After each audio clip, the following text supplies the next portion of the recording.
Membimbing dan melantik anak saya. Kapolda Jawa Tengah Irjen Lutfi ikut terharu lihat pedagang kelontong menangis dampingi anaknya jadi lulusan terbaik Sekolah Bintara Polri. Pedagang kelontong itu bernama Ahmad Purwanto bersama istrinya Tri Mumpuni hadir mendampingi anaknya Bribda Iqbal Nur Utama di upacara penutupan pendidikan Bintara Polri. Bribda Iqbal kemudian diminta Kapolda Jawa Tengah Irjen Pol Ahmad Lutfi untuk menceritakan usahanya selama ini hingga menjadi lulusan terbaik di Sekolah Bintara Polri.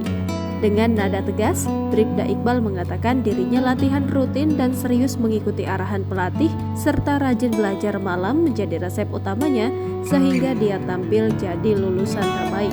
Remaja yang pernah mewakili Jawa Tengah pada Olimpiade Sains tingkat nasional tahun 2020 itu juga mengungkap dia selalu melakukan kewajiban ibadah dan menyempatkan diri untuk berdoa. Sementara itu, Ahmad Purwanto yang merupakan pedagang kelontong tak bisa menutupi rasa harunya. Dengan berurai air mata, dia mengucapkan terima kasih kepada Irjen Lutfi yang telah melantik anaknya menjadi bintara polisi. Ahmad berharap Iqbal menjadi polisi yang baik dan bermanfaat bagi masyarakat. Mendengar perkataan dari ayah Bribda Iqbal, Irjen Lutfi pun tak kuasa menahan air mata. Yang telah membimbing dan melantik anak saya. Suasana pun sejenak menjadi haru. Setelah itu, Irjen Lutfi pun mendoakan agar Bribda Iqbal menjadi polisi yang baik dan bermanfaat bagi masyarakat. Kemudian Irjen Lutfi mendatangi Bribda Iqbal dan orang tuanya untuk memberi salam.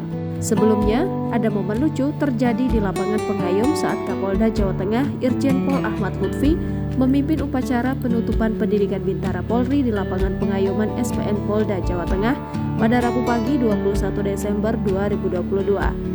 Di depan sekitar 1.000 undangan, Irjen Lutfi memanggil nama Iqbal, bintara lulusan terbaik pada pelantikan tersebut. Namun yang tampil menghadap Kapolda adalah Kabid Humas Polda Jawa Tengah, Kombes Pol M. Iqbal Al-Kudusi. "Loh, saya manggil Bribda Iqbal, malah yang maju Iqbal Kabid Humas," ucap Irjen Lutfi. Mengetahui hal itu, Iqbal Kabid Humas mundur beberapa langkah dan nampak tersipu. Namun Irjen Lutfi buru-buru memecah suasana dengan mengatakan banyak orang bernama Iqbal menjadi orang berprestasi bahkan menjadi pejabat.